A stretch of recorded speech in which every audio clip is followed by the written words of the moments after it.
Welcome, everyone, to another episode of the Camper Report. The intro is still on the way. I'm trying to look into that a little bit more.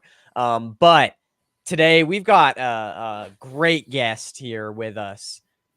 Is it Antony or Anthony? Anthony? Okay. Antony. Okay, cool. So from Roar of the Lions UK, they're a great YouTube channel on YouTube. Did I drop the link in the description to where we can? No, I did not. Okay. So, but maybe I'll do that in a second. But you can find them on YouTube. Roar of the Lions UK. Really cool channel. They cover college football, they cover NFL, more notably the Lions. And they're all based. The coolest thing about like Roar of the Lions UK, it's a few people, and they're all based in the UK. And so, Antony, again, if there's any other things I missed of where they can find you, kind of promote yourself a little bit. Go into more, I guess, more depth of what Roar of the Lions UK does. And it's cool to have you on. We're going to talk college football. We're going to talk NFL. So excited to have you on and start the morning off right with me. Well, yeah, thank you ever so much for having me on, Benjamin. I love to come and talk Detroit Lions football any chance I get, and college football as well. But yeah, as Benjamin says, we are Roar of the Lions UK. We are a Detroit Lions-based podcast, all based over in the United Kingdom. There is about 7 or 8 of us all together, mostly in England, one guy up in Scotland. But we created this podcast in lockdown, a mutual love of the Detroit Lions, and it went from just 5 of us sat around in a Zoom room just chatting about it and putting it online, hoping people would listen to it, to becoming like a fully fledged thing now. Loads of people in Michigan listen to us. They're great. We've got loads of great supporters who've taken us to heart, which is great considering there's so many podcasts in the US. But yeah, we cover the Lions, so we do live reactions during the games usually. Then on Mondays you will find us reviewing the games during from Sunday just gone. Thursdays we will do previews for the games as well. We like to try and get other content creators on to give us a view from the other side as well.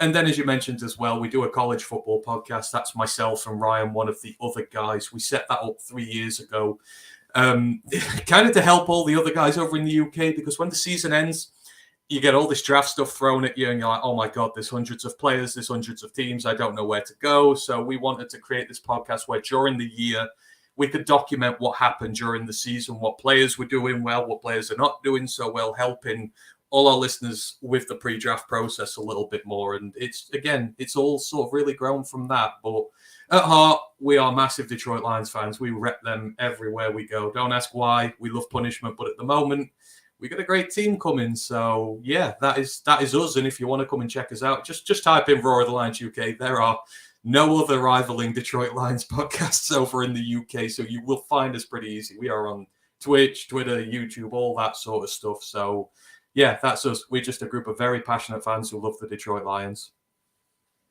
So if you guys want a fast track to their YouTube channel, I just did post the YouTube channel link in the description. So, but yeah, so before we get into more of the details of what we're going to talk about in the NFL and college football, how did you start becoming a Lions fan? We were talking a little bit about it last back stream, but how did you become a Lions fan?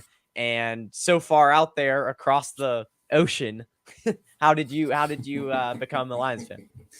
It's always the question that get asked first, because no one can believe. They're like, oh my God, Lions fans in the UK. Sure, we don't get them in the US outside of Michigan, but all our stories are all very varied and weird in their beginnings. But for me, when I was growing up, had a massive love of Motown when I was growing up, of all things. For music-wise, of course, the Motor City is famous for it, Hitsville, Geordie Berry, all that sort of stuff. So the more I listened, the more I sort of took in about Detroit, read about it, listened to it. And because I didn't know a massive amount about America in general at the time, I sort of adopted the city. It was the one point of reference I had, and I thought, you know what, that's cool. Any city that can make music so wonderful is a place I can get behind. And so that was that. And then, years later come along, when I was about 21 21, 22, started taking an interest in the NFL. Like, oh, there's a Detroit team. Yeah. You know what? They're my guys, and you just pick them. So I just picked them, started supporting them very casually, just looking from afar, and then gradually, as time took on, took more of an interest and started learning more about the team. Started realizing, kind of pick one. It's not going to the Super Bowl very often. Yeah. It's not going to the playoffs very often. I've got to read up a bit more on this, and sort of as I was doing it, there were so many parallels with this team to. So over here, obviously, we're all soccer guys. We support soccer. I support a team over here, Chesterfield. We are in the 5th division of English football, nowhere near the Premier League. It's just a small club. 6,000-7,000 fans come every week. And the reason I love doing that, it's my hometown team. You talk to support your hometown team, be loyal to them. It's a very close-knit community, wonderful people. I've seen this win one trophy in our lifetime, and I'm 33 now, and it was the best day of my life. I will never, ever forget it. It makes it more worth it when you're in these things and you go through the hard times, and that when you do well, it's great. And I started looking at Detroit, and I'm like, this is the same. As us as a podcast have been welcomed in by this community. It's a community who just loves football. No bandwagon hoppers, no one who's just in it for, the trophies or anything. It's just a very close-knit community of wonderful people who love the game, who love the team. It's very passionate. And I'm like, it's almost fate that I've been driven to the team that most resembles mine over here. So, and like I say, it's just these weird and wonderful paths that lead you to it. And the Lions have been there ever since, and they always will be. And we ride with them thick or thin. That's the 49ers. They're have had a much more rich history than the Lions, but when I really, really started getting into the 49ers I was young when they made it to their first Super Bowl in 2012 or 2013. But when I actually first started really, really following them was like the 5-11, 2-14 years under Jim Tomsula and Chip Kelly. That's when I really started getting into them. So, it's hard during those times when your team is so bad to continue being a fan because it's so frustrating, but that's what the NFL is about. It's about just being a diehard loyal fan. And it's really cool to see because the Lions have definitely not had a super good history with winning, but hey, you guys are looking to turn a corner, and that's where we're going to start. We're going to start with the Lions. Since that is your favorite team, they just beat the Chiefs last Thursday. And at the time I was like, oh wow, this is a huge win for them. Now that we take a step back, we're a little more than a week away from that first game. And what were you that encouraged by the Lions win over the Chiefs? What were some things you were concerned about with this team? And was it more the Lions being good or the Chiefs bad? What do you make of this win? And what are kind of your thoughts on this? I mean, it's a huge win for us. And for me, it's one particular reason because coming into this season, I had no doubt about the talent on this roster. I had no doubt about the coaching and the direction that it's going in. The big thing that I was worried about with the Lions this year is expectation. Can you play good football when you're under expectation? Because the first 2 years of the regime, obviously year one, very hard. You're starting from the Quinn Tricia era. Mm-hmm. They firebombed the entire thing to the ground. It was awful. You're going to take some lumps here. Year one was completely awful. Year two, obviously better. You've got 2 drafts behind you. You've got the talent acquisition. You're starting to see the team win games. And then when you got to the Carolina game at the back end of last year and people were going, oh, maybe playoffs for this team. It was the very first game under the regime where there was sort of almost expectations to do something. And Carolina ran right over us. It was not a good day for us. It's a growing pains for young teams, especially ours. It's one of the youngest in the league. You're going to get that. So I can understand that. But you finish off 8-10, 8 wins in 10 games. You're looking really good. Coming into year 3, you've had a lot of veterans invested into this squad now, especially in the secondary in positions you've been weak. And you've got a great young core. Can they win? Now there is genuine expectation on this team when you're going into the big games, because we are not synonymous with that. And this is as big a game as you will get. Forget Kelsey's injury and Jones's holdout. That's still a damn good roster. Just coming off a Super Bowl, they are at home, banner day, pumped up. Those are the big sort of environments where we've struggled to win in the past. Now, you saw us do it at Lambeau at the back end of last year, but no pressure on us again. This time, it's like, this is our season where we start breaking these stereotypes of the team, you know, the losers, the ones who can't do it when it matters. And to go into this game and be able to win, bearing in mind, I was the one guy who'd said all off season, there's no chance. We'll lose valiantly. I never thought there was an opportunity they'd win. I thought it was too much too soon. You see them go in, they start pretty well, put some points on the board, and then you see the offense start to falter, the drive killers, the fumble on there, the offense is our strong point. It wasn't going. Then you saw the defense stand up, make lots of big stops against this Chiefs offense, which is really good, and was still rolling, kept us within the game. 3 points at the half, you're down. You're like, right, we can win this game. We need to cut out the mistakes, and we need to make them, we need to play better. You come out in the second half, the offense finally finds its groove. It's, defense gets the pick six to put us up in front, just give us that little bit of juice that we need. Everybody's risen up. The offense comes up, puts points, and the defense just keeps playing its absolute ass off. No third down conversions from them, all half, which is, that just doesn't happen with a team like that. Stuffed the run game, did enough against the pass game there, and even towards the end, with like 2 minutes to go, we turned the ball over on downs in the middle of the field, and I thought, they're going to score a field goal, and they're going to walk it off. That is how I'm thinking because of what I've seen from this team. No. 3 and out, stopped it. We get the ball back and you run it out. And it's something I've not seen from this team before. Last year, we had trouble closing close games out, especially at the start of the year. Mentally, they showed me everything I needed to see from them. This is a big win from that standpoint because every stage of the development I've seen with this team, at first, you show grit, you put your culture in, did that. Second year, learn to start winning games. They did that.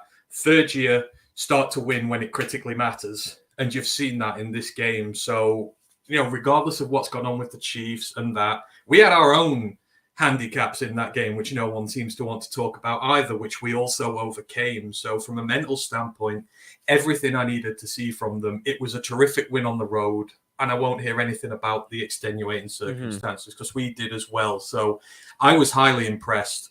Now the big thing is, can you carry it on? You've had your big banner moment. You've been on the screen in front of everybody. Everybody's juiced. Now you're going to go down into the rough grinding part of the season, where you just the 6 o'clock games on Sundays, or for us, 1 o'clock games there. Can you just keep this consistency going? But, oh yeah, I was incredibly impressed with it. And it was a big win for us. And I thought the Chiefs played all right. And, I think this is more a win for us than it was them throwing it away. Yeah, I think the Chiefs defense played great for what the Lions offense has been. And the biggest thing with the Chiefs defense is they were never that great at stopping the run. I think they did a really good job at that. And what was impressive about the Lions win is nobody really goes into Arrowhead and pulls off that many wins during the season. It's a crazy crowd, and the way the Lions fan base showed out for that game and was all there. I mean, there was tons of fans there. And it just shows because the Lions didn't even make the playoffs last year, and their fans were so hyped this year, and they're just pulling in so much fan interaction for being a team that only won 9 games. So it's so cool to see that. But to me, I honestly think it's more of, I'm going to kind of go the opposite way. I think it's more of the Chiefs kind of not being bad. That was kind of a broad term, but but I think it's more of the Chiefs, their miscues week 1. And I think the Chiefs made a big bet. They said, we're not going to go out and get a huge, a big time receiver. We're going to stick with receiver by committee, and we're going to stick with guys who aren't elite, but they can get things done.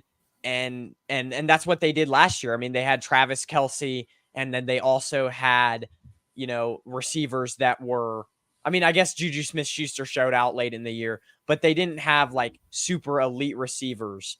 This year, they kind of went with that same approach. We're gonna have like 4 or 5 solid receivers that I think they think can all contribute, but that just didn't work out in week 1. Like those receivers just didn't live up to expectations in week 1, and the loss of Juju Smith-Schuster was a huge, I think, huge loss there. And I mean, I think as the season goes on, the Chiefs receivers will improve because Rashee Rice is a rookie. He had a decent game. They will improve.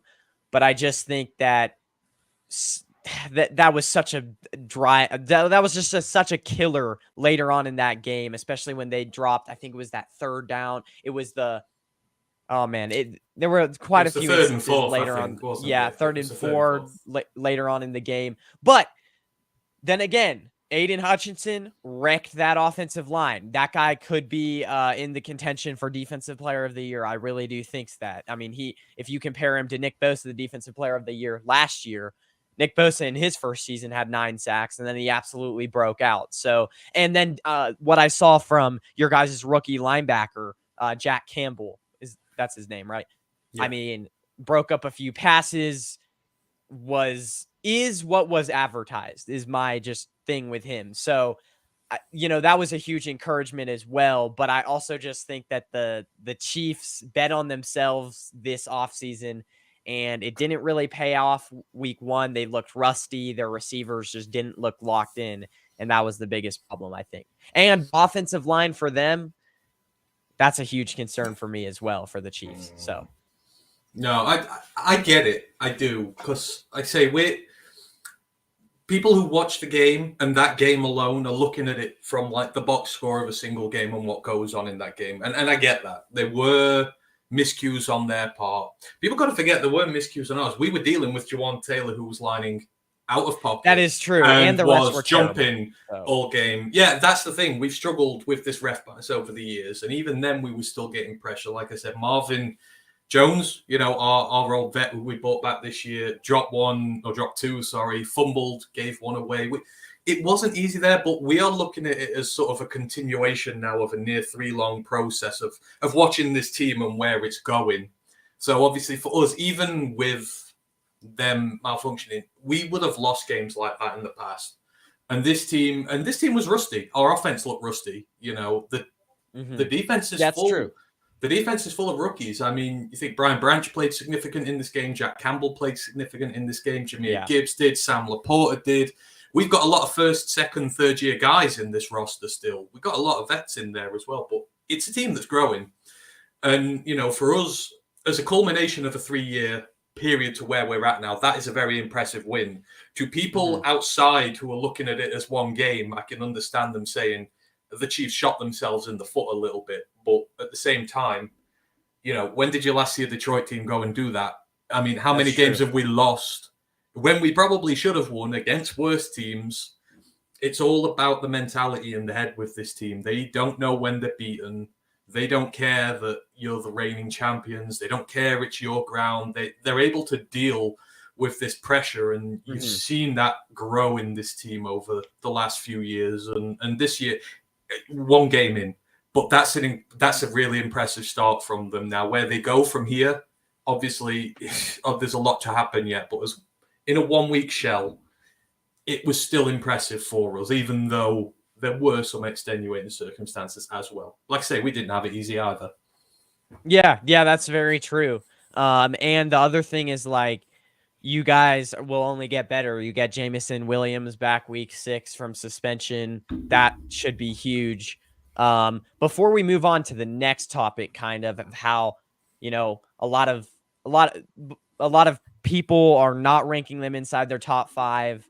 But then again, a lot of the rankings this year are kind of, after week 1, are kind of chaos because there's a lot of things I don't agree with the power rankings right now. But before we get to that, I have not answered any of your guys' comments or read any of your guys' comments. So we'll get to them real quick. Dan Pask, thanks for hopping in. I appreciate it. I think your first time to the show. So give it a like, the video. And thanks for hopping in. Grandizer says, So happy that you got these lads on your stream. I shared in various Facebook groups and official Lions channel. Just saw this pop up 10 minutes ago. Yeah, I didn't really start advertising till 20 minutes before the stream started because of I set it up really late last night and I was extremely tired. So I didn't really advertise till pretty late this morning. So let's see here. For viewers, not only Roar of the Lions UK gives solid, accurate, up-to-date Lions news with no to little fluff. They also have a solid college football stream, well worth the watch. Wednesdays. Go check it out. Roar of the Lions UK. Just heard Josh Pascal had an injury in practice yesterday and won't go today, unfortunately. Decker is less than questionable from Dan Campbell. Oh, no. Oh, the injury's starting already. Yeah. So, Josh Pascal's one of our edges. Thankfully, we're incredibly deep at the position, so we'll probably just call Romeo Okwara up because he was sat last week. Taylor's the left tackle. So our offensive line, man, we've had one game of them together in 3 years. That's so annoying. And our depth is less than ideal. It'll be Matt Nelson playing, but they're missing their tackles this week as well, though. So this is not a problem indigenous to us. Yeah, I was about to say, aren't the Seahawks are missing Charles Cross, I think, which is Abraham Lucas, both gone. Yeah.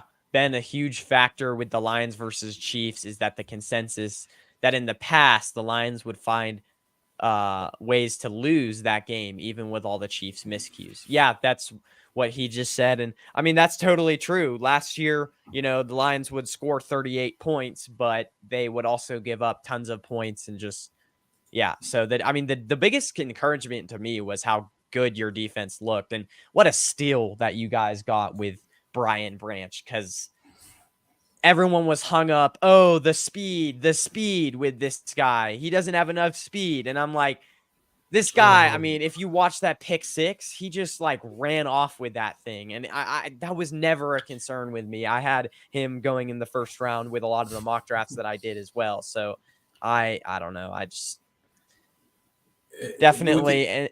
Yeah, we can talk about the college stuff later, but ranking safety 40 speeds is one of the most pointless tasks in the world ever. They don't need 40 speed. They need game speed. Two different things. Well, and also it's more important with a corner, but with the safety, you can easily mask that. Like, it's not like they're covering many people one-on-one. You get a feel that they are different, been watching football since the 1970s. Yeah. Which 2023 Lions rookie has impressed you the most and why? It's only through 1 week, but yeah. Through the entire offseason process, it's been Branch. He's been incredible. Like, since he just set foot in OTAs and rookie mini camps, he's just been on a mission to go out and prove everyone. Plus, we brought obviously Gardner Johnson in.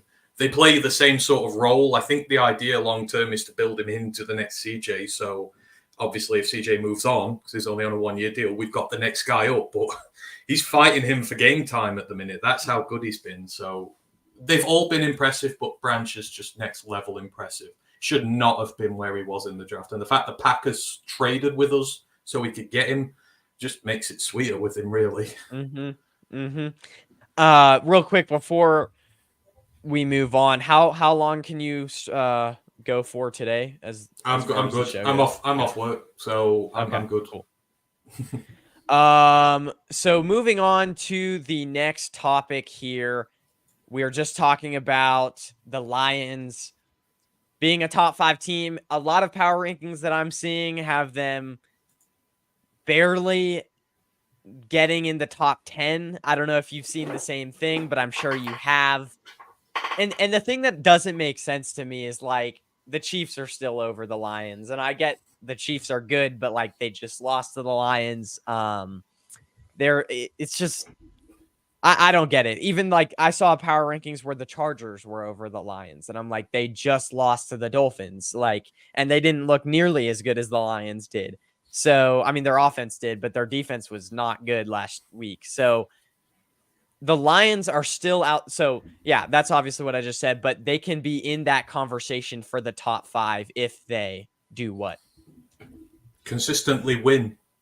That Mm-hmm. it sounds of like a very standard answer, but I think the reason why people always stay down on us is because history shows that we can have little spurts, we can have our little moments, but ultimately we can't be consistent enough. That's why we don't get to the playoffs that much. That's why we've only been 3 times in the last Right. 11 years. So, you know, it would be classic Lions to lay an egg against the Seahawks now and Mm-hmm. for us to go down. So when we start dispelling these myths like this team is doing, like we've dispelled a lot already, but the next one is, can we start the season hot? Can we Can we consistently win games? We've got the Seahawks and the Falcons at home now, 2 eminently winnable games. Then you've got the Packers on the road. We've won the last 2 times we've been to Mm-hmm. Lambeau. We've got their number at the minute. Then we've got the Panthers at home, who railroaded us last year. So, like, the Seahawks game is a revenge game because of last year. The Panthers one is the Green Bay heated rivals. If you can consistently win through this period, these are tough games, but games that playoff teams should be winning, then we'll break the upper echelons of the rankings. That is the only thing that will do it. One statement win is not enough. Consistency is the key. I want to see what, because I know Jared Goff is I mean, he's a solid NFL starting quarterback, but I want to see a lot of times, especially when I saw in that second half, and this, you can make it very far with doing this, but I want to see the Lions almost air it out more. I don't know if I don't know if you agree with me, but they didn't. I just didn't see them. They were a very short focused pass game last week. I want to see them air it out more. And again, Jared Goff isn't a super good deep passer, but I think in order, and this is why I still have my doubts about Jared Goff, in order for the Lions team to be super elite, here's my question: can they be elite with Jared Goff? And I think there's only how far can, like, there's only so much they can do with Jared Goff, and I think that finding ways to air the ball deep is going to be very key. And I just don't know if they can do that with Jared Goff, but we'll see. We'll see. I think that's a huge thing for me. I mean, I do get you. I think, you Mm-hmm. game plan away for teams here. We clearly targeted, you know, the part of this team. We targeted the second level. We brought in our second level guys. Amon Ra loves to play in the middle of the field. Josh Reynolds loves to play in the middle of the field. He had 4 catches for 80 yards. Gets a lot of yak on there as well. You forget with our deep threat, JMO is suspended. Antoine Green, who we've got out the draft, is still developing. He's a 7th-round pick this year. He is a deep threat. You saw that in the last preseason game. Took 170 yards to the house because he's got that kind of speed in there. And Khalif Raymond, who's sort of our other guy. And he didn't get used a lot in the first game, which was a bit confusing. But there was Yeah. definitely a game plan there. I don't think it was that they didn't want to. They identified a weakness on the Chiefs' defense, which was, you Right. sit in soft coverage against them, get the yak. That's how you beat them. So you may see a different approach going forward, but obviously it is all dependent on having your elite deep weapon on the field. It's like the Dolphins operating without Tyreek Hill. You've got to Right. pull it. You've Right. got to pull it back a little bit. So we're working within our parameters at the minute, but we've still got all the personnel to do that. So I'm not worried too much about that. As for Goff, I mean, I will outright say I've bought into him. And when he came, every one of us thought, Bridge, 2 years, done. Great for the team. It'll be a Mm-hmm. good 2-year bridge. But what Jared Goff has done, how many quarterbacks get traded away from their team, essentially cap Right. dumped with picks, with added picks in there? They come to a team, the city didn't want him because, he's still on the Stafford train there. You get put into that situation. You come into a first year where you're in a horrendous situation. No receivers, no roster, no nothing. Your confidence is shot. It's gone. And the transformation in him in the last 2 years, I mean, everyone went on about the ball security issues when he came, that it was terrible. I mean, he's about to break the record for most passes without being picked. The fumbles are gone. him under pressure, people said he can't play under pressure. He can play under pressure. And we've seen him play under pressure. He did well against, even so the Chiefs, there were examples. He's very knowledgeable in the pocket. He feels pressure better now. He's making good plays. He's running the offense how it needs to be done. And like I say, he's still missing his deep weapons, so he can't show that aspect of his game yet. But he's as confident as he's ever been. And I mean, he had a wonderful season last year in the grand scheme of things, especially towards the end. I mean, you go back to games like the Bills. He torched the Bills. Bills have got a good secondary. Bills have got a good defense. Yeah. And there were good teams he was put into the sword. And at the minute, I think there is more to him than meets the eye. I just think so very few quarterbacks have the mental fortitude to come back from that situation where they are at rock bottom and they have been discarded and forgotten by everybody, to work their way up to the point now where he might get a contract extension in the future. And I would not be upset with that.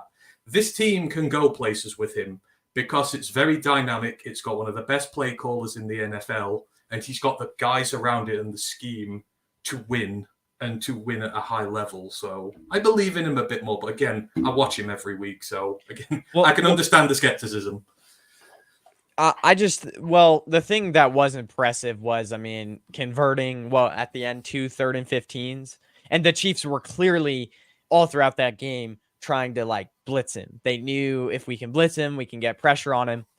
I don't think, under pressure, like how many throws can he make while on the run? That's an issue for me. But I do think that there were times when he was under pressure during that game and he still was either to step up or scramble out a little bit and either find a check down guy or something like that. So that kind of, to me, is impressive. But as the weeks go on, I will like to see kind of how do they adjust to, how does he adjust to kind of the pressure, and if he's facing a really good defensive line, how dynamic does that offensive line offense become because he is always under pressure? How can he handle it with super good defensive lines? Because the Chiefs' defensive line is not, I mean, it's all right. And the thing is that's Lions fans have to be a little bit afraid about is, I mean, they're eventually, if they make it to the playoffs, going to either play the 49ers defensive line,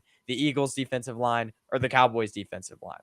So, but I think your guys' offensive line and your two running backs are so encouraging that you could run the ball and not really turn it into a super pass happy game. And it could be fine because you have the check down weapons in Jahmyr Gibbs. I think that's huge. And Sam Laporta, kind of those guys who can catch it short and then go for yards after catch. Yeah.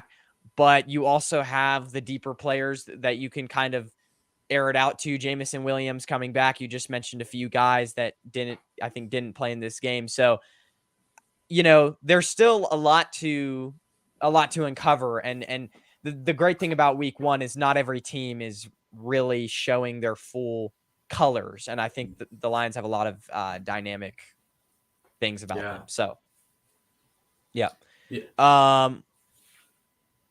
Let's see. Before we move on, No Border Sports coming in here. Shout out to him. Go subscribe to his channel. Silly Fungi says, how much are the Lions missing Swift? I would say nothing at all, right? I mean, he just had a huge game, but I don't know. Let me just put on record, I love DeAndre Swift. I love our guys. We draft them. And the trouble is, he did that against Philly game 1 last year. He had about 150 yards and a tudder on the day.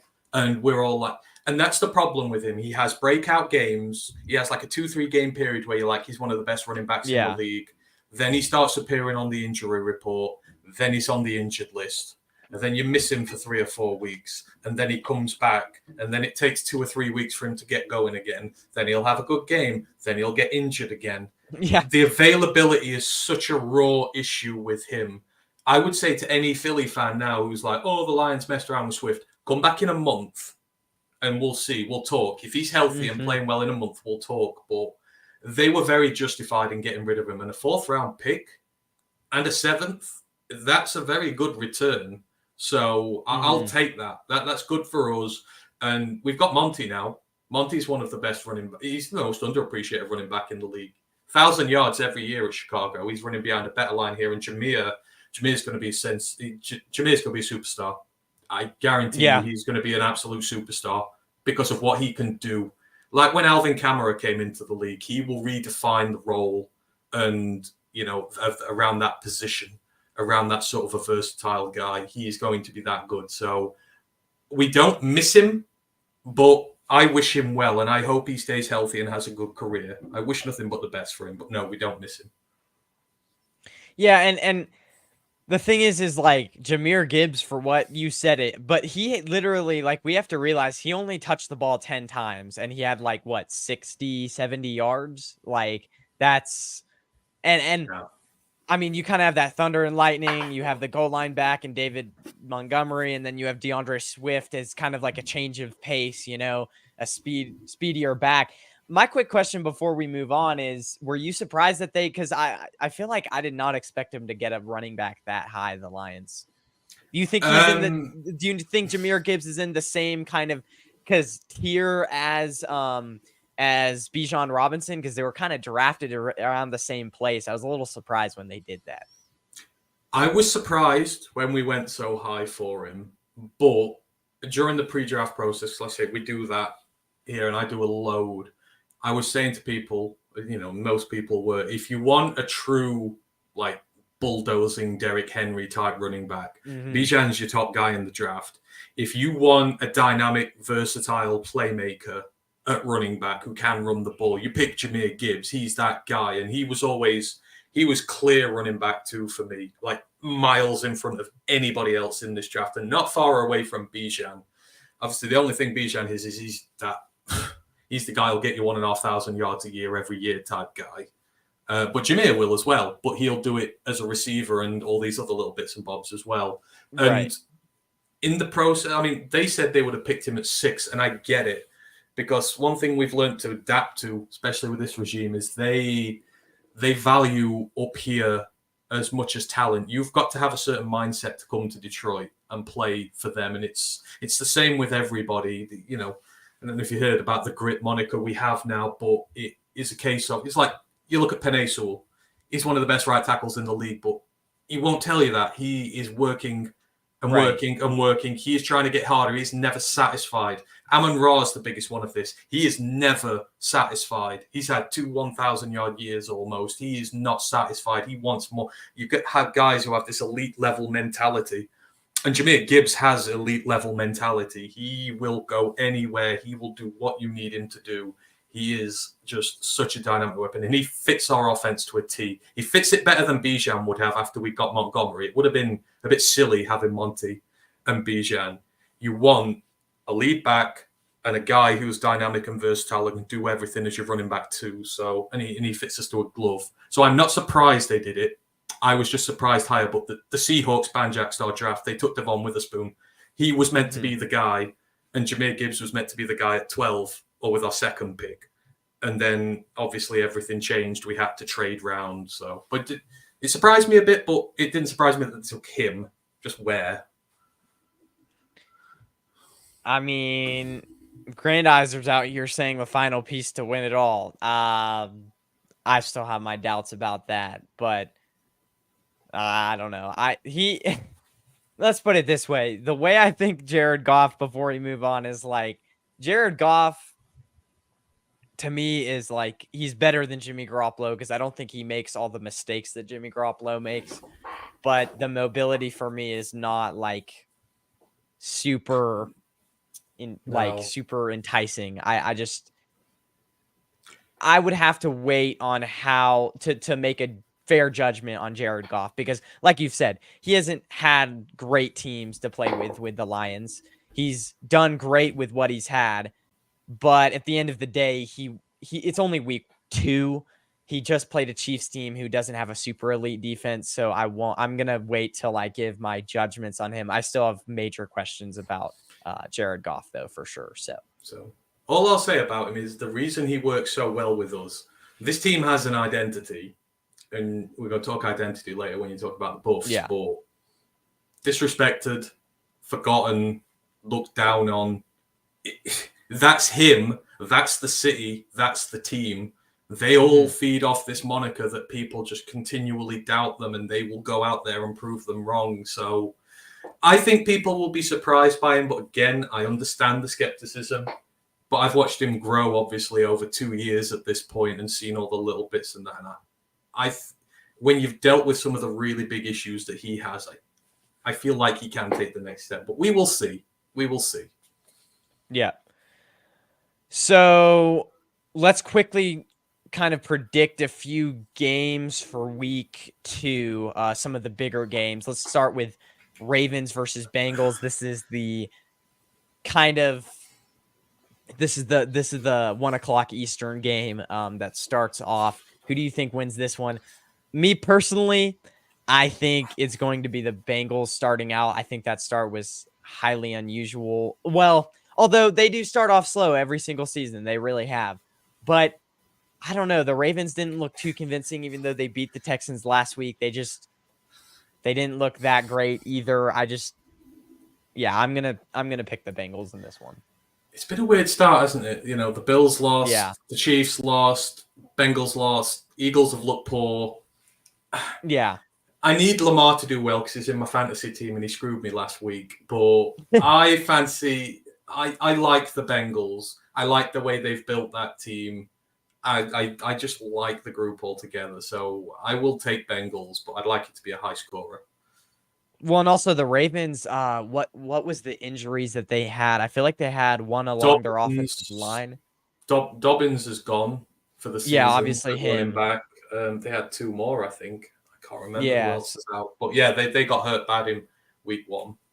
I also just don't think it's at Bengals, right? And I don't think Joe Burrow has another week where he looks like that. So, No. yeah. Seahawks versus Lions. I'm going to pick Lions in this one. The Seahawks, to me, that was really concerning. It kind of seems like they let the unexpected success get to their heads a little bit from last year. And also, I just think that both tackles, Aiden Hutchinson is going to have another amazing game. And the Lions are coming back with vengeance. I mean, honestly, the Lions know themselves that they should have made the playoffs over the Seahawks. They should have gotten that second game. Well, they should have gotten that playoff appearance. So I'm going to pick Lions in this one. It's at Lions. Crowd is going to be going crazy. So I'm going to go Lions here. Well, maybe unsurprisingly, I will go Lions as well. But for the reason that our trenches are on both sides of the ball are superior, and you win games through your trenches. This team learned from the 48-45 loss against them last year. They'll not make that mistake again. Yeah, and one other thing is, like, I feel like the one way you can beat the Lions is getting pressure a lot on them, as I've said, maybe hinted at before. The Seahawks have that's a huge concern last year, still a concern this year. They have no pass rush, and that's going to come back to bite them for sure. Chiefs versus Jags.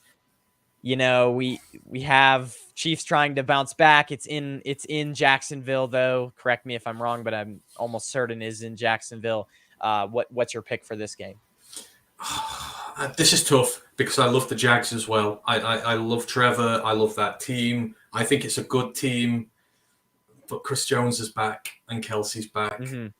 I think the Chiefs will sneak it in a very close one. The Chiefs will not be convincing in this because the Jags are good.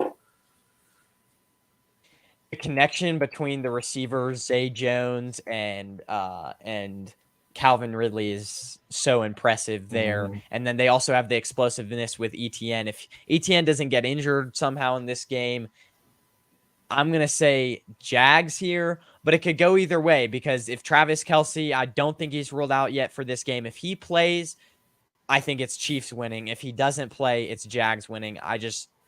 Travis Kelce takes a lot of heat off of the other receivers and opens up a lot of things. And I worry about the Jags if Travis Kelce plays, how much they can shut him down. He was a big problem for them last year in the playoffs.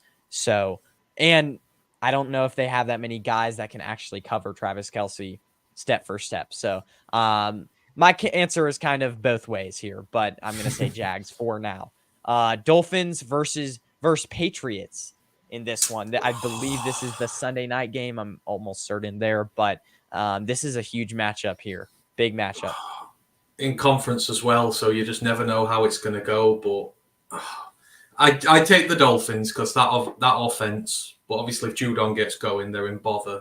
But I think it's the Dolphins' time now. So sign me up for a win for them. I'm going to go the other way. I'm going to go Patriots here. I feel like the Patriots defense was impressive last year.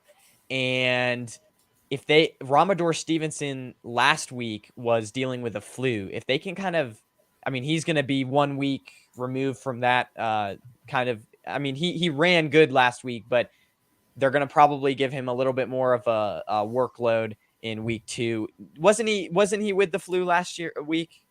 You saw that, right? Ramador Stevenson, running back for the Ramondre Stevenson. Yeah. I'm not sure what's up with him with this one, but I love him as a running back. I think he's landed at exactly the right team. He didn't get a lot of hype coming out, but yeah, I still fancy the Patriots. They haven't adapted to modern day football very well. I mean, Bill's been very, he believes in his old fashioned Patriot defense, and I just think the Dolphins have sort of moved past them now. You've seen with the Bills, they've had trouble with the Bills. It's the same concept, so. I'm going to pick Patriots, though, in this one. I'm going to go the other way. Jets versus Cowboys. Who have you got in this one? Zach Wilson. Whenever you're trusting on him to save your season, it's not going to go well for you. But what are your picks on this one? The Lions hate the Cowboys. We all hate the Cowboys, but you've got to pick the Cowboys in this one. Because, you talk about the elite D-lines. That Jets O-line got both quarterbacks injured in week 1. Rodgers out for the year. Wilson got hurt during that game as well. It's like if you can't keep them out, the Bills line, which is good, but it's not Dallas good. Mick Parsons, all these guys going to eat big time. So unless they can run the ball on them, which I don't know if they can, I think it'll be Dallas. I'd have to agree with you. The biggest thing with the Cowboys last week is I know their offense, I think I still have question marks about them, but their offense literally did nothing. You kind of add the equation of if the Cowboys throw the ball a little bit more, their offense should be a little bit more unleashed in week 2. I find it I think it's going to be close, but Zach Wilson against, in my opinion, up there, the 49ers and the Cowboys, it's like 1A, 1B. So very close. Cowboys have an amazing defense. It's just Zach Wilson. He beat the Bills last week, but the Cowboys also have a full week to prepare. I saw something the other day, somebody saying the Bills prepared their game plan for Aaron Rodgers. The Cowboys are now preparing their game plan for Zach Wilson. I think it's going to go Cowboys as well. Zach Wilson, he is who he is, in my opinion. So that is kind of, let's go to the comments a little bit, but we'll move on to a little bit more college football now. We're done with NFL for now. Let's see here. I apologize, Grandizer, just to keep the show from not going super long. I might not answer every single question. So apologize there. Let's see here. Benjamin, forward down the field, a charging team that will not yield.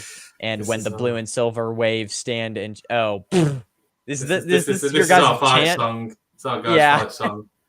He loves to hear us sing it, so although I don't sing it, but you can do that. It sounded good on you. I was reading and I was like, what is he talking about? And then I get to stand and cheer the brave, and I'm like, okay, that's definitely not. Anyways, with honor, you will keep your. Okay, he's still going on. Forward down the field. I'm not gonna say go Lions because I'm not a Lions fan. Benjamin goes Patriots to spite me. He is a kidder, a funny bloke. I don't know. I just think that if they can get back to Romador Stevenson, their defense looked really good. I don't think the Dolphins are going to drop over 30 points on the Patriots. I think it could be really, really close. Jordan Love is that guy. Go Pack, go. Philip Sellers coming in here. It's been a while since I've seen you, so thanks for hopping in. That was amazing. Seeing the Bears get humbled like that was just like the second highest point of my weekend. Yeah. Honestly, I had high hopes for Justin Fields. I drafted him in round 5 in my fantasy league, and he just absolutely did terrible for me last week. Luckily, I had the Cowboys defense, and I had Austin Eckler and Chris Olave, so that kind of won me the league. But if it weren't for them, man, I would have lost because of Justin Fields. I'm in such flux with Fields because when he came out, I said he was my favorite quarterback in the class. Like against any of those other guys, I loved Okay. Yeah, I loved the dual threat guys, and I loved him. And as soon as Chicago picked him, I thought, oh good God, I can't be mean to him because I've got a year's worth of receipts to throw out there. But at the same time, I hate the Bears. Yeah. So let's move on. College football. You obviously cover it a lot, and that's why I don't really cover college football a lot. But I did have a friend, and we were talking, and I live in Colorado, actually. We were talking about we were talking about how good, because he's a Buffaloes fan, and so he was like, how good do you think Colorado is actually? Do you think they can match up with Caleb Williams and USC? So that I kind of carried that question over to you, since I mean, I'm kind of like the NFL. I'm an avid NFL fan. I keep up with most teams, more notably the Niners. College football, I'm like, I cover Michigan. I cover Michigan. I keep up with Michigan. But other than that, I'm more of like a casual college football fan. So you cover college football a lot more. This is why I'm bringing that question to you. Are the Colorado Buffaloes overhyped, and how do you think they match up with a team like USC? With the Buffaloes, you have to go to the guy at the top, and you have to understand why they have been the way they are. So Deion Sanders, he is a guy who feeds off criticism. This goes all the way back to his playing days. People used to say, "Oh, he's not going to make it as a corner," and he turned into one of the best players ever, one of the best secondary players of all time. And he's always maintained that chip on his shoulder, as throughout his entire career. And then you look to the start of his college coaching career. He goes to Jackson State, a HBCU. Everyone says he doesn't deserve that. He's never coached before. He's never done anything like that. He doesn't deserve the job. This is all just a big publicity stunt. This is just him doing it for himself. And then you've got the added thing of the HBCUs really underfunded, really underlooked. No one gives them any respect. No one believes in them. And you look what that team did in just a space of a couple of years. And he turned them into a very powerful team, into one of the best in the FCS. And then obviously he gets the job at Colorado. Everyone's saying Power 5 job. He doesn't deserve it. He's had a couple of years at HBCU. He's getting this big Power 5 job. He's bringing his son with him. He's giving his son the quarterback position just straight out there. It's nepotism. Right. It's not earned any of this. All this negative energy that reverberates around him, he takes it in and goes and uses it to go Super Saiyan in proving people wrong. They harness it. That we talk about team identity. I talk about the Lions as being grit. The thing I've noticed about the Buffs this year, because I was down on him and his reign here, I thought this is going to go terribly. But what I've seen in them is that they take all this negative energy, they take all the non-believers, whether it's the press, fans, whatever, and they use it to inspire them and to play all up to their very best game. You saw against TCU, they just kept coming back and coming back and coming back, putting points on the board, making stops when they needed to, played a really good game. And that was a big statement win for them. And then the next week, Nebraska come to town. Matt Rule starts sounding off, starts saying stuff about him. That negative energy again. This is a team that feed off being doubted, that feed off being criticized, and they turn it around and they use it against everybody to play so well. That's why when Jay Norvell came out this week and started criticizing, you're like, have you not learned? This is what this. They put poster material up on the wall and say, look, this is what these guys are saying about us. You go out there and you prove them wrong. And that's what this team is. And so far, even with the massive roster, it's basically a fully entire new roster. They've performed incredibly well because they have an identity and they have a guy, a leader who can do everything he does to prepare them right. They've got one of the best quarterbacks in the country. You know, they've got a great offense. And you look at that and you say, are they overachieving? Well, no, he is getting the very best out of all his players. And this is the level to which they are playing to. You know, there's no flukes here. It's just this is a really good coaching job. So they're playing incredibly good football. And then you say, do they match up against USC? Do they match up? Because after this week, they play Oregon, then they play USC. Yeah. So there's the two big games. How do they match up against them? And you look on paper. Oh, I don't look on paper. I look at the teams as they are. USC, we know what USC are. You know, Lincoln Riley there, they are one of the fiercest offenses in the entire country. They will put up 40, 50 per week without even breaking a sweat. What they also are under Lincoln Riley is terrible defensively. Everywhere he's been, Oklahoma, USC, he cannot make a defense to save his life anywhere. You saw this year, San Jose State put down 28 on them in the Coliseum. And I like San Jose State, don't get me wrong, but they're a defensive school.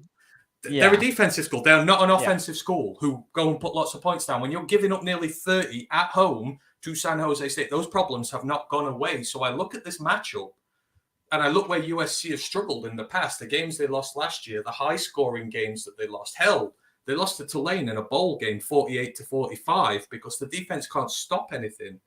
And I think, actually, Colorado match up incredibly well here, because what do they have? Best quarterback in the country, a ton of wide receivers, maybe the best player in the country in Travis Hunter. They will put points down on the board, and they will put a lot of them down on the board. Yes, they're going to give some up because that's just how good USC are. But we saw against TCU, they can make the stops when they want to, and it's possible. So it's going to be a very close game. Could they do it? Absolutely. I think you'll get a better answer when they play Oregon next week, because Oregon are a USC light. Also good offense, also bad defense, but not quite to the elite levels that USC do. But do I think they can match up against them? What I've seen, absolutely I do. I think they could beat them. That's how much I think of him. And I think of the matchup there. Yeah, this is not overhyped. This is a coach maximizing his players, and he's given them an identity to do so. And until teams stop trash talking them and saying stuff about them, that's not going to go away. If I was USC and I was Oregon, I wouldn't mention them once. I would pretend that it was a regular game. I wouldn't mention Deion's name. And then you cut off the oxygen, which makes the identity of that team. But can they match up against them? Yeah, of course they can. Well, I think the biggest thing with me is USC. The biggest question mark is, like, can Colorado withstand a shootout? My thing is and Colorado, so far loves to pass the ball. I think you kind of have to get back to running it, because Caleb Williams is going to do his thing on offense. USC is going to do their thing on offense. So the biggest question mark to me is how can Colorado take the ball away from Caleb Williams running the ball, really? I mean, and running it with Dylan Edwards. Now, I don't know how much they trust Dylan Edwards, but he had 6 yards per carry last week against Nebraska. And I don't know how many, let's see here. He didn't have much against TCU. They had about 30 9 yards. carries. He had 9 carries against Nebraska as well. You have to find a way to get a little bit more physical on the offensive end with USC, because I think if it does come down to a shootout, I think USC does have you there. TCU at the end of the day isn't a ranked team. I mean, and they had 2 returning starters from last year. And so we could argue, how good is Colorado really? Because they played a TCU team who I don't think they're very good this year. And then Nebraska team who hasn't been good in years and years and years, first-time coach. So I think Colorado is good as to say that, but I just think that the defense is going to have to step up a little bit more, and they have to run the ball. They have to find out a way to run the ball. They cannot be slinging it 50 times against a USC-led team, because USC will, I mean, they're 5th ranked in the country. They're going to kick your butt if you try to do that. So. Oh, yeah, absolutely. It's not going to be easy for them.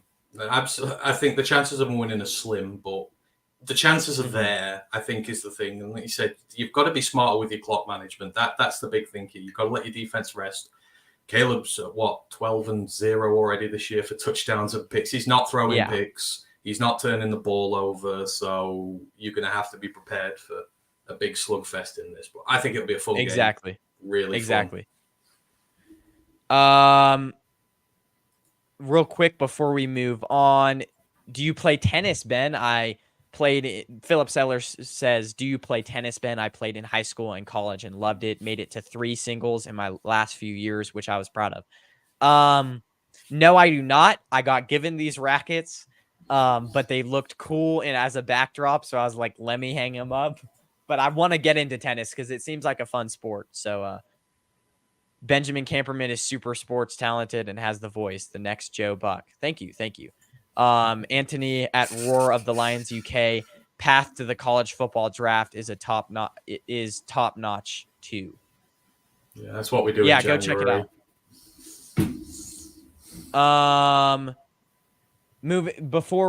So Alabama lost to Texas 34-24, I think was the final score. Are they still a playoff contender with the recent loss to Texas? My answer to this would say, out of the 4 playoff teams right now there, Georgia has 1 new quarterback, but you have you have the quarterback for Michigan, who has been a now multi-year starter, JJ McCarthy. I don't know why. I'm literally a fan of them, and I can't even remember his name. You have Quinn Ewers from Texas, and then you had the Florida State guy who I looked him up. He's a sixth year guy. So he started a lot of games. The thing that separates Alabama from most of these teams, except Georgia, is I didn't like Milroe last. Milroe to me kind of seems what Joe Milton was in his freshman year when he was at Michigan in that pandemic year. Milroe to me seems like a guy who he's great at running the football, but when it comes to tight situations where you have to read the field, you have to make. To me, his internal clock as far as throwing the ball is not very impressive. He's not great at processing. He needs more seasoning, more experience and I just don't think Alabama can get it done with a first-year quarterback who is very raw in the pass game. No, I agree. Then I've been down on him since last year, actually.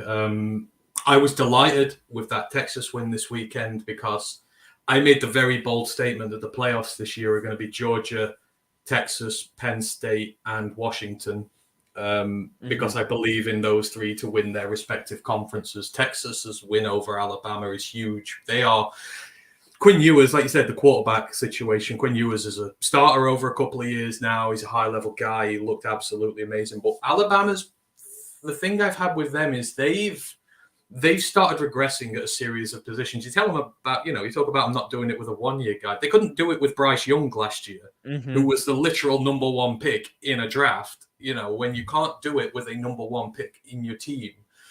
And it's weird with a Nick Saban team because you look at where they're struggling. The offensive line has been ugly for years now. It got destroyed in this game for all intents and purposes. Milroe was under so much pressure. I felt sorry for him. He had to scramble so much. The defensive line now, Will Anderson's gone. No one there. No pressure on Quinn Ewers. No dominant guy in the interior. There's no fearsome edge rusher there, which you're used to getting from them. The secondary, still susceptible to the deep ball. You look at the Tennessee game last year, the one Hendon Hooker, everyone was like, oh my God, how amazing is he? It got torched to death by deep balls. Same by Texas. They just threw it down the field one-on-one against these DBs, and you're like, considering he's got so much five-star talent there, I'm just seeing regression at the key positions. Like, say, both sides of Mm-hmm. the line, regression, secondary regression, quarterback, they're quite clearly waiting for Julian saying he's the 5-star guy coming next year. He's like the next big superstar for him. They're clearly in a holding pattern because they could have gone in the draft and got someone good like Sam Hartman, but they didn't. They got Tyler Buchner, who's useless, from Notre Dame Yeah. to fight with Jalen Milroe. I feel like this team's in a holding pattern, waiting for a class to come along with a lot of bona fide studs in there again. I don't believe in them. I think they're going to suffer a few losses this year. They're undisciplined. 10 penalties in this game. Mm-hmm. They had 15 in the game against Texas last year, which they shouldn't have won. If Quinn Ewers was healthy, they'd have lost that as well. You know, you're not used to seeing Saban teams indisciplined. But that's the problem you have when the talent level drops. And it's just weird because his recruiting classes are always apparently number one. But you can just see it fall into bits.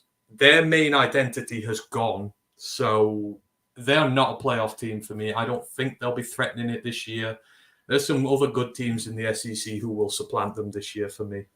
And with more experienced quarterbacks who can fit it through tight windows and don't, Milroe, when Texas, it's just Milroe, it just seemed like he didn't know what he was doing almost. He threw I think it was 2 picks in that game. And it's just like, as soon as you asked him to throw the ball, it's like, what am I doing? So there's 5 teams, 6 teams right now, USC, as I said, Texas, Florida State, Michigan, Georgia, that are just, even Georgia with a freshman quarterback, it's like they have so much talent that, I mean, it's like when Alabama Clemson a few years ago, it's like Trevor Lawrence, he as a freshman was doing so well already. And maybe the Georgia, honestly, I don't know that much about the Georgia starting quarterback. What is he? Was he one of the top guys coming out? How good is he? Carson Beck's been there for years. Well, he's a freshman starter. Carson Beck's been there for years. He's been backing up Stetson Bennett for the last couple of years. So he's been on that team a few years now, Carson Beck has. I can't lie, I've not seen much. He's not played, so I've not seen much, and I've not watched Georgia this year because they're playing the non-con schedule against no opposition. So I won't start looking at him until they play the SEC schedule. So I don't know much about them. All I'll say is what Texas did with Milroe. Milroe is a running quarterback who's got an awesome deep ball on him. Like, he will hit the final third of the. So what they did: rush 3, sat 8, take his deep ball away from him, make him run. And then, you're forcing him to do that intermediate passing that you said, which was so bad. They game planned. They took his weapon away, or both his weapons, and they just completely exposed him. It was a great job by them. Yeah, really was. Anthony Patrick, I forgot to read your comment before. Anthony I was answering. Oh, my bad. I was answering someone in the comments. Yeah. Penn State. Wow. You got them winning the Big Ten this year? Yeah. Really? Okay. Yeah. They've had. Could I quickly ask what's your reasoning on that one? Because I'm a huge Michigan fan. I don't know. So Penn State have had that colossal anchor called Sean Clifford around the team for so long now. And everyone goes, oh, he threw for 11,000 yards. You know what Sean Clifford's not? A big game quarterback. A game you will go into the most pressurized situations and go in and do the job for your team. That's where Penn State have been falling flat. There's never been issues with the defense. The defense this year is really good. The offensive line is amazing. Obviously, you've got Olu at left tackle, who's going to be a top 5 pick in the draft. But Drew Aller is special.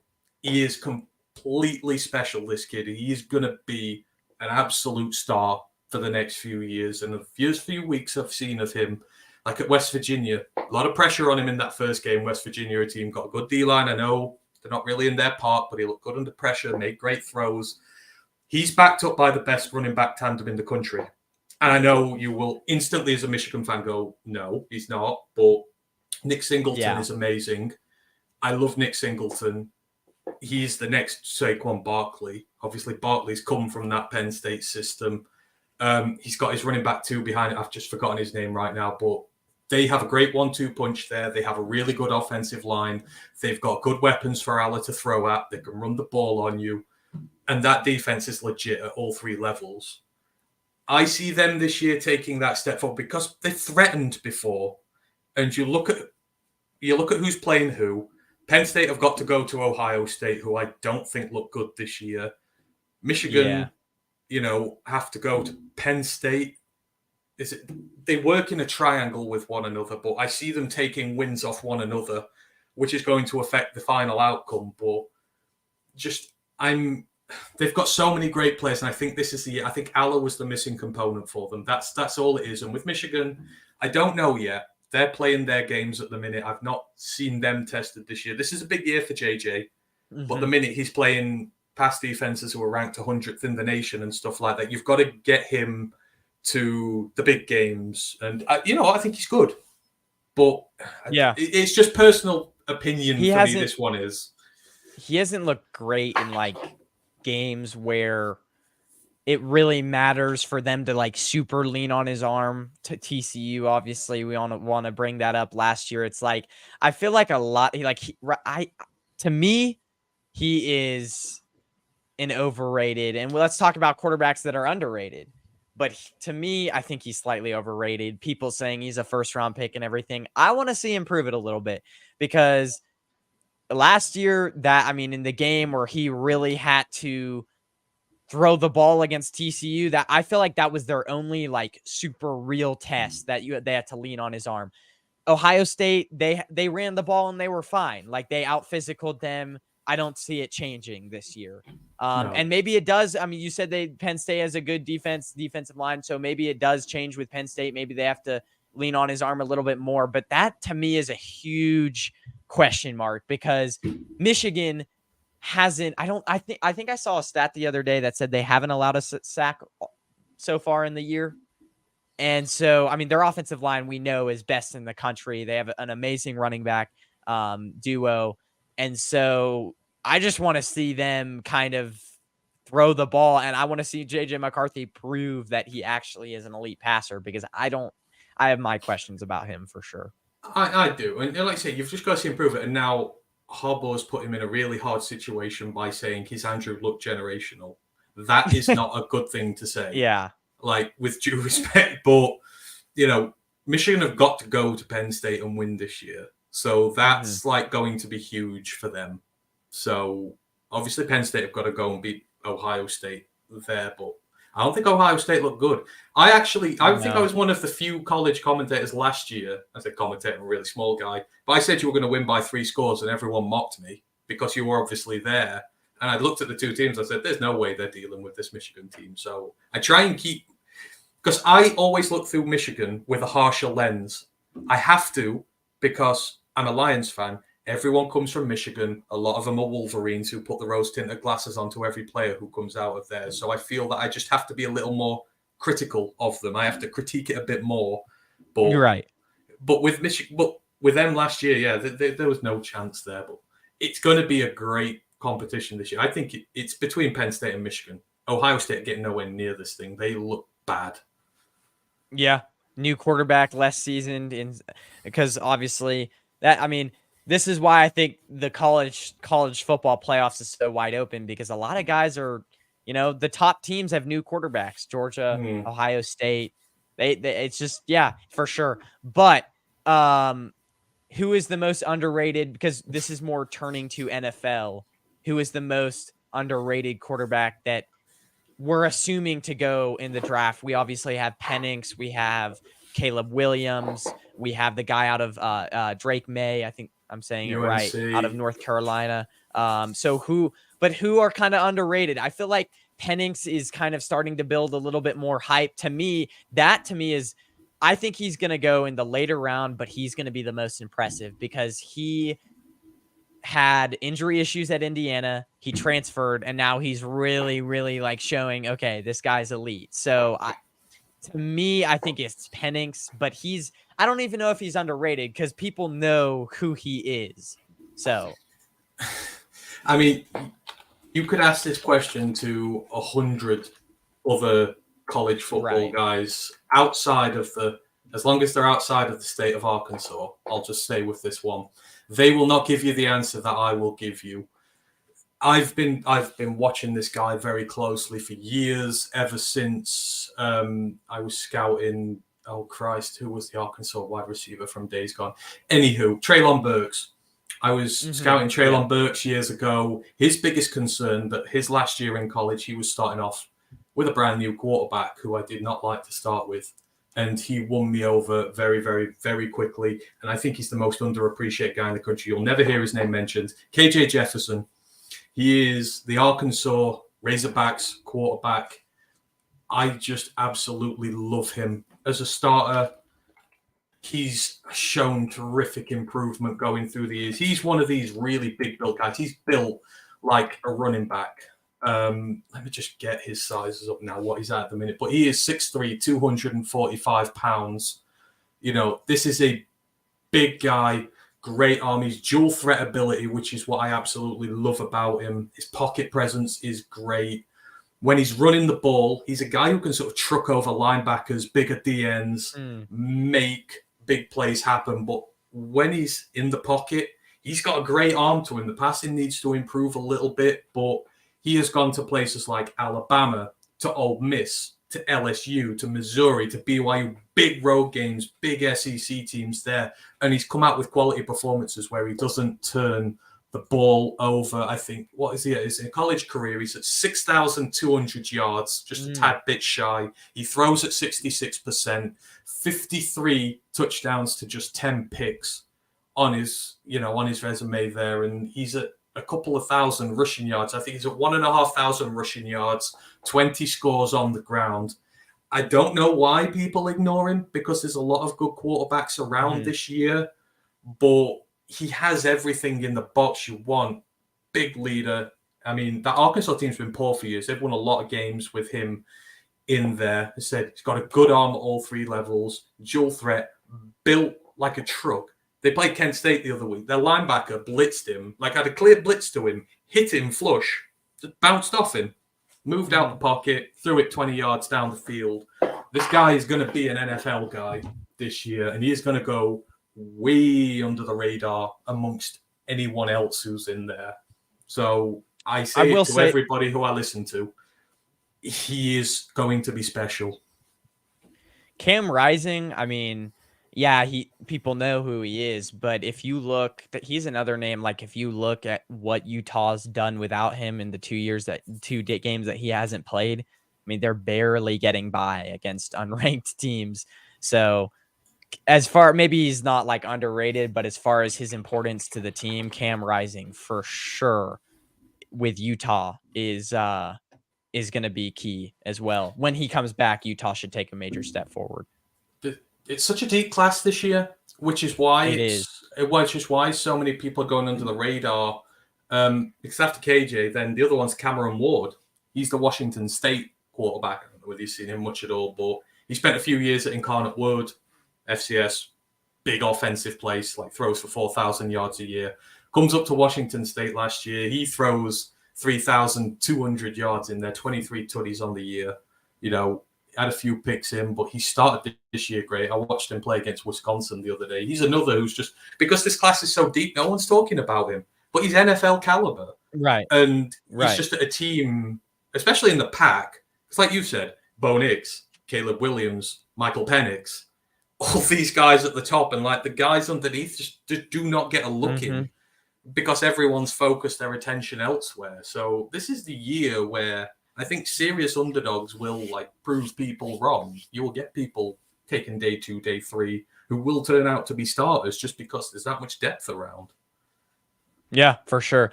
Well, tell them one more time where they can find you. This has been great. We've almost gone for an hour and a half. And so thanks for coming on. It was a joy to just kind of see your knowledge about college football, in which, you know, I watch college football, but I don't really cover it too much. So just great to get your insight on all of it, including the NFL and your Lions team. So tell them one more time where they can find you. Yeah, and we'll get out of here. Yeah, so, well, first of all, thank you for having me on. I've really enjoyed this. As I say, I will take any excuse to come and talk Lions and college football. It's absolutely great. But yeah, you can find us at Roar of the Lions UK. We are a group of Detroit Lions fans based over in the UK, as it says in the title of the show. You can find us on YouTube, Twitch, Twitter, Instagram, TikTok, all those places we have accounts. Just search Royal Lions UK. You will find us. We stream on Mondays, usually game reviews during the season. Thursdays, we do game previews. Wednesdays, I front our college football show. And then we'll do other little bit shows here around on the weekends as well. We'll sometimes stream during the games. So you can find us all over, Royal Lions UK. And Benjamin, once again, thank you ever so much for having me on. It's been great.